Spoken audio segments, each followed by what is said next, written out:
You said you Okay. want to do 100 readings before you get started.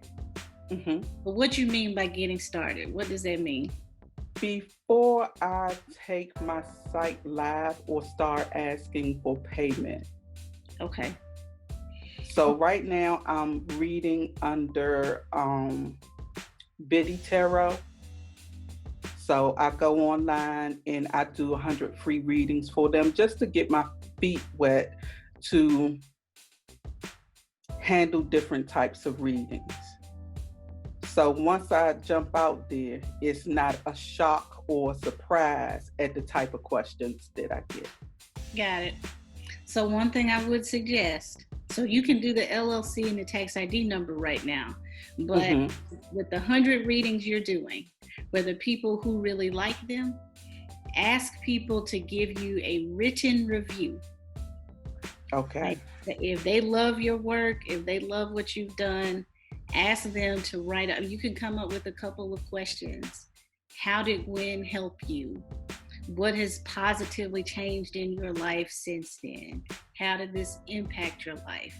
You get those reviews and you ask those people if it's okay with them to post their reviews on your website. Okay. Then, like you were saying, when you go live, it's not going to be a surprise for, the things you see won't be a surprise, but also Right. other people will see, oh, well, this woman has 40 or 50 reviews and she's got really great results. So that's going to say to me, if I want your service, okay, there's a lot of other people who've done this that really like it. Okay. And so even the first day you open your site, the first day you take a paying client or whatever the case might be, then you already have that proof that you're really good. It's not like you're just opening from day one and nobody's ever used you before. Right. Okay. Will do. I'm taking notes as you. Yes, ma'am. Yes, I am. So that's Oh, one thing. The other okay. thing is, as you are doing these readings for people and collecting reviews, your website, you said, is not live.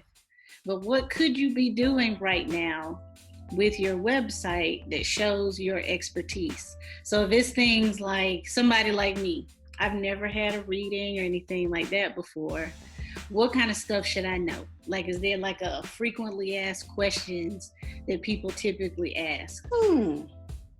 I You, didn't think about that. I mean, so if you try, not saying you should be trying to convince people all the time to come to you, Right. but how could you start saying to people, look, this is something that could really help you? And if you have information on a website or on your social media or however you plan on sharing information about what you're doing, hmm then that might get somebody like me interested. Okay. And I will start to see Gwen as my expert in this space, as the person who knows about this kind of thing. Even if it's you just like recording yourself talking with it. I just did this myself before I was talking to you.